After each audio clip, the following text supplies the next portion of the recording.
Wife's best friend tried to duce me after moving in.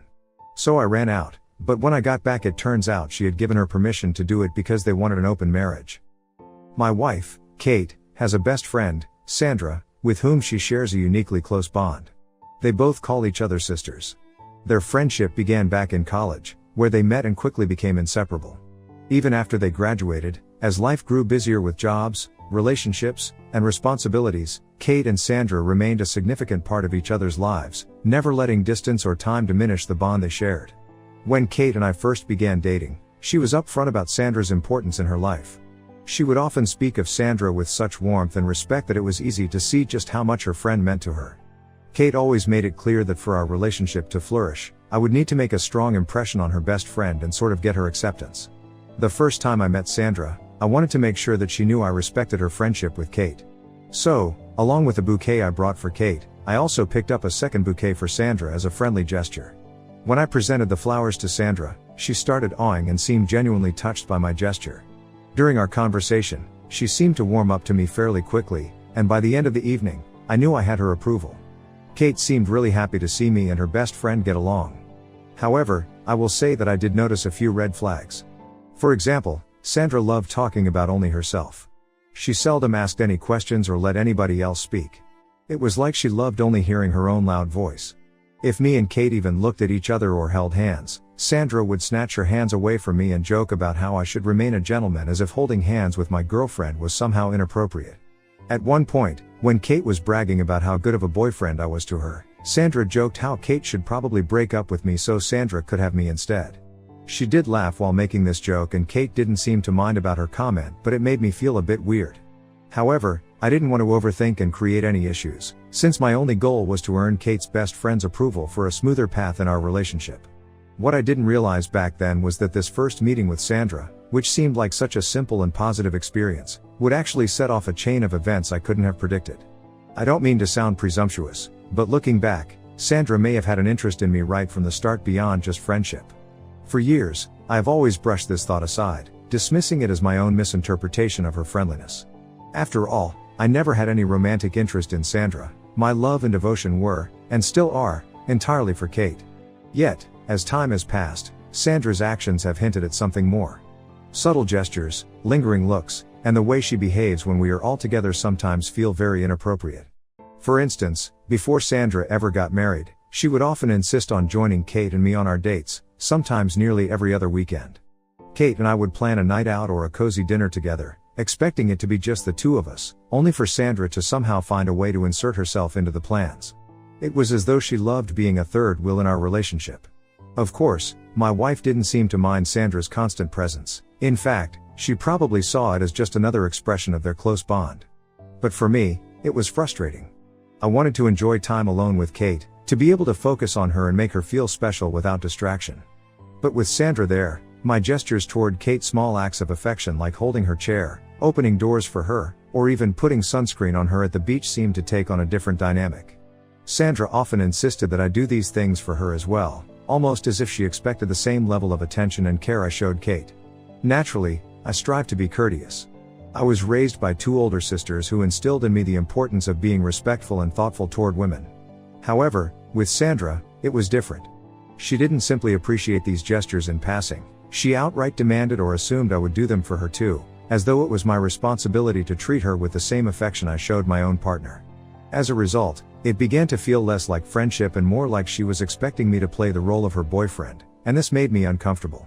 While I initially went along with her requests, hoping they were just part of her outgoing personality, as Kate would often put it, over time, her behavior began to feel invasive. Sandra's expectations grew increasingly bold. I vividly recall a time when I bought a locket for Kate, a delicate piece that I had basically custom-made. She loved it, and it quickly became one of her most cherished pieces of jewelry, something she wore often and kept close. However, not long after I gifted it to her, Sandra began insisting that Kate give her the necklace instead, claiming that it would suit her better. Sandra even went so far as to plant doubts in Kate's mind, subtly suggesting that because she has a cool skin tone, gold apparently doesn't look as good on such skin tones. In the end, my naive partner ended up being manipulated and reluctantly let Sandra have the necklace. When I discovered what had happened, I was deeply upset. I didn't understand how Sandra could make Kate feel insecure about something so personal, nor did I understand how she felt entitled to a gift I had thoughtfully picked out for my partner only. Feeling a surge of frustration, I confronted Kate about the necklace and firmly told her that she needed to ask her best friend to give it back. I knew Kate hadn't willingly given it up, she'd simply been persuaded as she was a people pleaser and likely did not want to upset her best friend. When Sandra found out that I wanted the necklace back for Kate, she refused to give it back. She had the nerve to accuse me of being disrespectful for asking her to return a gift that Kate had already given her. She claimed that she only had Kate's best interests at heart, suggesting she simply wanted my partner to look good in things that truly suited her. Her words irritated me even further. I was clear and direct with her, telling her that Kate was beautiful exactly as she was and looked good in anything she wore, gold, silver, or any other jewelry. I firmly asked Sandra to return the necklace to Kate. Sandra then made a counter demand, suggesting that if she were to give the necklace back, I should buy her a better necklace for her upcoming birthday, insisting she deserved to be pampered as well. The entire situation felt surreal, and I was taken aback by her entitlement. I reminded her that I was not her boyfriend, so maybe she should not be making such ridiculous demands to me. However, Sandra continued to insist that I was an important part of Kate's life, which meant I was an important part of her life too, so she didn't see any issue as to why I couldn't buy her a necklace. In the end, just to resolve the situation without causing more friction, I reluctantly agreed to her demand. Only then did she return Kate's necklace. This entire ordeal left a sour taste.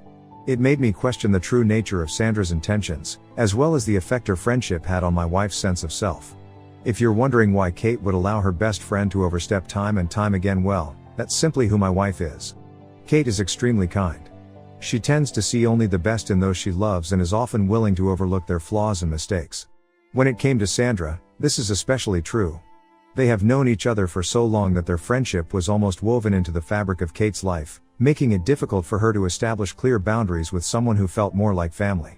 However, I didn't consider Sandra as my family, and I hated the way she treated Kate sometimes. Kate's tendency to always forgive Sandra's behavior often led to clashes between us, as I couldn't understand why she would let her friend cross lines so often without saying anything. Over the years, I would often bring up the fact that Sandra seemed to lack respect for boundaries, especially where Kate and I were concerned. She was intrusive and inconsiderate a lot of the time. Kate would listen and always impatiently assure me that her best friend's heart was in the right place and that she would talk to her about it if her behavior bothered me so much. But, obviously, Kate never quite managed to have that conversation. Confrontation just wasn't in her nature, and she always seemed to hope that things would smooth themselves out over time. As a result, Sandra continued to impose herself on our lives. When Kate and I got married, we kept things simple with a court wedding. It was a small, intimate affair, no grand ceremony, just the two of us along with Kate's best friend, Sandra, and my own best friend. We planned to throw a larger celebration later for our extended family and friends. But even at this modest ceremony, Sandra managed to take the attention away by showing up wearing a white mini dress. Can you believe that? Seeing Sandra in white on what was supposed to be Kate's special day shocked me. I leaned over and quietly asked Kate if she knew about Sandra's choice of attire, but she looked as surprised as I was. She approached Sandra and gently questioned her about why she had chosen to wear white. Sandra, in her usual dismissive manner, brushed off the question and claimed she didn't have anything else decent to wear, so she wore this dress. I pointed out to Sandra how only the bride was supposed to wear white. This seemed to infuriate Sandra, and she argued how it was old-fashioned to think only the bride can wear white. She insisted that she simply liked the dress and hadn't considered the color as a factor. My instinct was to ask Sandra to leave right then and there.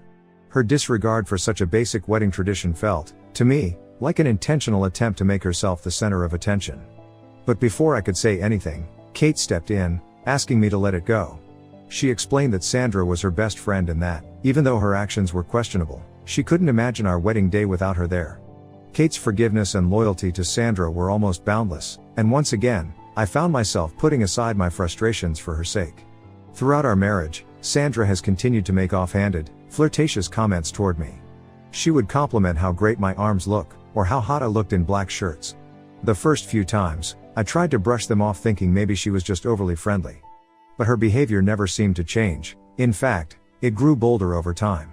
She once even joined my gym for a year, where she would constantly disturb me during my workouts with her petty questions. She would unnecessarily compliment my abs and get very close to me while talking. Whenever I tried to bring this up with Kate, hoping she would at least take my concerns seriously, she would just laugh, assuring me that Sandra didn't mean anything by it. To her, Sandra's comments and flirty behavior were all in good fun. Kate would often wave it off as if I was overreacting. This year, however, Sandra's behavior has gone too far. For context, she got divorced from her ex-husband after he found out that she had been having an affair with her coworker. Her ex left her without a second thought and ensured that she wouldn't receive any alimony because of her cheating. However, while her ex had the good fortune of walking away, we, unfortunately, became the ones left dealing with the aftermath. With nowhere else to go after her divorce, Sandra convinced my wife to let her move in with us. The entire arrangement happened practically overnight, without any prior discussion or planning. One evening, I came home to find Sandra's belongings in our guest room, and Kate casually informed me that Sandra would be staying with us indefinitely, or at least until she could get back on her feet. She hadn't asked me if I was okay with it, hadn't given me the courtesy of a heads up, she had just made the decision on her own. Since moving in, Sandra has shown absolutely no motivation to find a job or make any strides toward independence. Instead, she spends her days lounging at my home with my wife. Both of them are either day drinking or shopping most of the time. While I'm grateful for the stability of my current job, which affords us the lifestyle we enjoy, I can't ignore the fact that I'm effectively funding Sandra's luxuries alongside my own household. My frustration grows each month as I review our bank statements, shocked by the sheer number of expenses that are clearly unnecessary, frivolous, or outright indulgent, and it's clear a large portion of these are spent on Sandra. Whenever I bring this up with Kate, she defends Sandra, saying that her best friend is going through a tough time and needs to heal. In Kate's view, buying Sandra little gifts or covering her daily expenses is the least we could do to help her recover from her divorce. However, I can't help but feel that Sandra has been taking full advantage of both of us financially and emotionally. While Kate does things for her best friend out of love, Sandra is clearly a freeloader, happily soaking up all the benefits without contributing a thing to our household. I was still willing to keep quiet and say nothing to Sandra for the sake of my wife, but this week, Sandra crossed the line and tried to seduce me. Here's what happened. My wife recently took a trip to visit her sister. This was a spontaneous trip, and she told me initially she planned to take Sandra with her. I was happy and looking forward to having the house to myself for once. After months of sharing our space with Sandra, a day alone sounded like a breath of fresh air. I planned to relax, put my feet up, and binge watch sports on TV. But on the morning they were set to leave, Sandra suddenly claimed she wasn't feeling well. She complained of nausea and fatigue, putting on a performance that apparently convinced my wife she shouldn't travel. Despite my disappointment, I didn't think much of it. People get sick, and if Sandra was feeling unwell, I couldn't exactly force her to leave. My wife, always the caretaker, asked me to check in on Sandra from time to time while she was away. She also wanted me to make sure her best friend was taking her medicine. I agreed. However, just a few hours after my wife left, Sandra's sudden illness seemed to vanish into thin air. She came out of her room, wearing a short skirt and a hoodie that seemed very familiar. My eyes widened as I recognized that this was one of my old hoodies, which I didn't even wear anymore. I asked her where she found it and why she was wearing it. Sandra told me that my wife had found the hoodie in my closet and was planning to donate it. However, Sandra convinced my wife to give it to her instead, saying she thought the hoodie was really cute. I just nodded and went back to watching TV. Sandra then attempted to make small talk. I wasn't interested, though, and I kept my responses short, sticking to one-word replies as I focused on the TV, hoping she'd get the hint and leave me alone. Undeterred, Sandra then sat next to me on the couch, much closer than I was comfortable with. To create a barrier, I immediately placed a sofa cushion between us, hoping it would signal that I wanted space. She laughed at this, seeming amused rather than offended, and leaned toward me, asking with a smirk if she was making me feel hot and uncomfortable. I looked at her disgusted and replied that I simply preferred having my personal space, adding that since she wasn't feeling well earlier, I didn't want to risk catching her germs. My hope was that this would make her realize I wasn't interested in her company, but instead, Sandra laughed even more, clearly taking none of this seriously. She swung her legs up on the couch, turning her entire body to face me. Then she leaned in even closer, her gaze intense, and told me how this kind of honesty from me was what she had always loved the most about me. The casual, almost flirtatious tone made my discomfort skyrocket. It was becoming increasingly clear that she was sort of coming on to me. I kept ignoring her, hoping she would eventually take the hint and leave me alone, but Sandra wasn't letting up. She then started playing with my hair. I moved my head away and asked her clearly to leave me alone. She then smiled and replied how I should relax and enjoy the time we had, just the two of us. The situation was becoming unbearable. She was being inappropriate with me and I did not like that. If this was a man, I would have straight up slapped him, but she was a woman and I didn't want any trouble. So, I immediately got up from the couch and walked into the kitchen to gather my thoughts. Frankly, I wished my wife were here to witness this. I took out a drink from the fridge, and when I returned to the living room, Sandra started suggesting that I should ditch watching TV and come watch her instead, saying she wanted to take a dip in the pool. Then, she told me, with a grin, how she wanted to show off her latest swimwear in front of me. At this point, my mind was racing. The reality of the situation hit me like a ton of bricks. Sandra wasn't just flirting, she was basically harassing me. I could feel my frustration and anger boiling over. This wasn't a playful situation anymore. This was a violation of boundaries. I immediately grabbed my car keys and walked out of the house. I needed to get away, to clear my head. I just couldn't be in that house with her anymore, knowing what had just unfolded. Currently, I am sitting at a cafe, all alone, scared to go back home. When I called Kate earlier to explain the situation and how Sandra had made me feel, she completely dismissed my worries. I thought my wife was the one person who would finally see how inappropriate and out of line Sandra was being, but Kate just laughed at my reaction. She told me how it wasn't even that serious, and that I shouldn't be surprised by Sandra's harmless flirting. She insisted that I was reading too much into her friend's comments. I tried again to explain that this was different, that Sandra asking me to watch her swim or touch my hair while talking was not her usual behavior. But Kate just started to mock me, questioning my masculinity for not taking it playfully, and jokingly told me I needed to grow a pair. I was completely shocked by her reaction. So, Ida for overreacting to my wife's best friend flirting with me? Am I reading too much into it? Update 1. I have to clarify, when my wife dismissed my concerns, I was completely taken aback as well. I still don't understand why my wife continues to defend Sandra's behavior so vehemently. After reading all your comments, I did call back my wife and flat out told her that I wanted Sandra out of the house. No more arguments. This was no longer just a minor issue for me, it had become a boundary violation, and I couldn't ignore it anymore. Kate started begging me, telling me that Sandra had nowhere else to go and that if I kicked her out, she would be living on the streets. I told her that I didn't care about where her best friend was going to live as long as she was gone from our place. In the end, Kate promised she would come home and talk to Sandra about her actions. As of now, I am back at home. I think Kate has given Sandra a heads up because she has stayed in her room and hasn't tried to disturb me again. Update 2. I can't believe this post has gone viral since I posted this yesterday. Y'all are right. Sandra has never really respected my personal space. It isn't just this one incident, it is the accumulation of all the little boundary pushing moments that have happened over time. Now, after everything that has transpired, I don't know how to look at her in the same way again. I don't feel safe in my own home. As advised by some of you, I have ordered a few cameras from Amazon so I can put them around the house, like the living room and the kitchen. If Sandra tries anything on me again, then I can have evidence against her.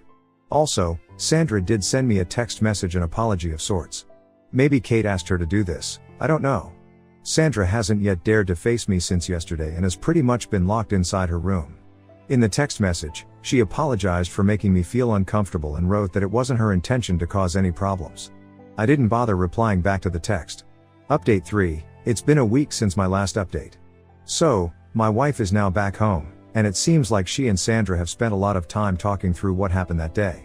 Sandra has personally apologized to me again, but even then, I couldn't bring myself to respond. I just ignored her and let her know that she needed to move out. Kate tried to change my mind again, but I was still firm on my decision. After some back and forth, Kate suggested that I give Sandra 2 more weeks to figure things out. I agreed, but begrudgingly. However, yesterday, everything changed. I overheard something between Sandra and Kate that has now completely shifted how I view my wife and the entire situation.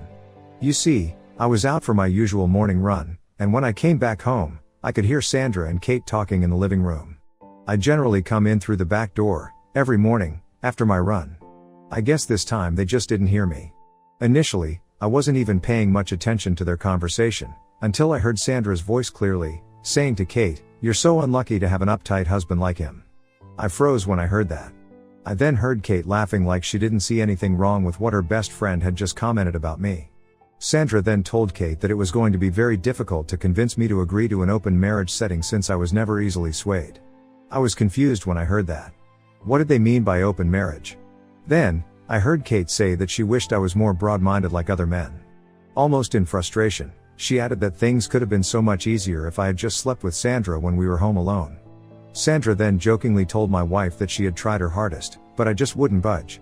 As I listened to them laugh and discuss this in such a casual manner as to what had happened that day, I quickly realized that what Sandra had done to me was something that my wife was aware of from before and had given her permission to do it. In fact, my wife knew all along that Sandra would try to seduce me while she was out of town. This was all pre-planned.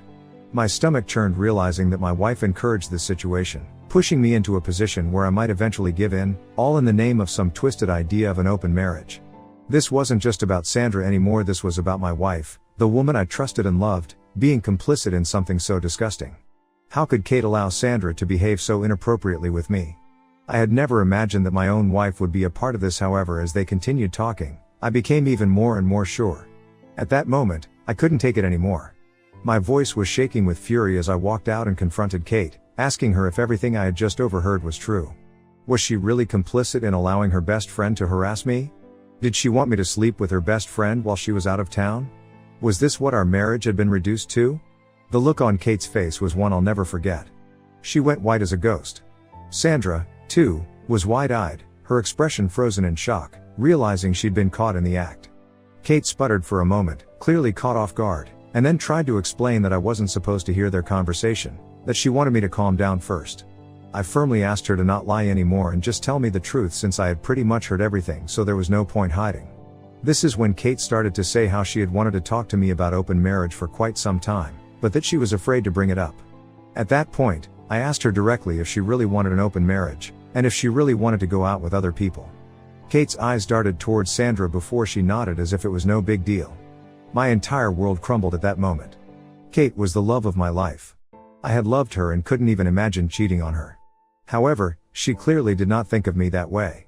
Without a second thought, I stormed upstairs and started throwing Kate's things into a suitcase, determined to make her leave along with Sandra. Kate and Sandra started screaming at me to stop, but I informed them that I had put up secret cameras in the living room and the kitchen for my protection, cameras that recorded everything, including audio. As a result, I had proof of their sick plan, evidence of them conspiring against me, and admitting to what they had done. I told Kate that since she wanted an open marriage, I no longer wanted to stay married to her. I wanted her to leave my house immediately along with Sandra. If either of them resisted, I would send the video to every single one of her family members and friends and let the world know how creepy and inappropriate their actions towards me had been. Hearing this threat and seeing how serious I was, both of them kept their mouths shut and didn't argue with me further. Believe me when I say, just within an hour, both Kate and Sandra were out of my house. They both screamed at me for being inhumane by throwing them out of the house when they had nowhere to go, but I didn't care. Since they have been gone, I still can't believe that Kate could do something like this to me knowingly. If I hadn't heard it straight from her voice, maybe I wouldn't have even believed it. Update 4. A month has passed since I was last here on Reddit. For everyone asking, I will be divorcing Kate. No second chances, no forgiveness. At first, Kate tried to act tough and blamed me for not giving her a chance to speak before I kicked her out. But once she got the divorce papers, she started apologizing and begging for another chance. Kate finally admitted that the idea of an open marriage wasn't hers, and that apparently Sandra had brainwashed her, saying it's something every couple does from time to time to keep their marriage interesting. Kate even told me that letting Sandra seduce me was meant to be a gift for me, and she thought I'd appreciate it later, since Sandra had told her that many married men like to sleep around anyway. Obviously, that wasn't the case for me, and now with divorce looming over her head, Kate has finally come to realize that she got played by her best friend. Needless to say, I am beyond disappointed in Kate for being so gullible and believing her manipulative best friend yet again and basically destroying our marriage. Right now, Kate and Sandra are staying with Kate's parents. Both sides of our families have reached out to me since no one saw this coming. Kate and I had a good marriage, so everyone is blindsided by what has happened. They don't understand why I want to leave my wife. Even Kate's parents tried to blame me, saying I must be losing my mind, so in response, I created a group chat with all our close family members and shared the video from that day in our living room, which clearly shows what Sandra and Kate were saying and how disgusting their plan was.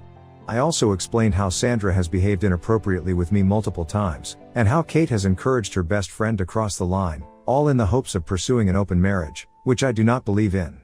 That's why the divorce is happening. I even sent a screenshot of the apology Sandra had sent me, where she essentially apologized for harassing me that day when we were home alone. Suffice it to say, Kate has a lot of explaining to do now with everyone. As for me, I am just glad to be done with all this.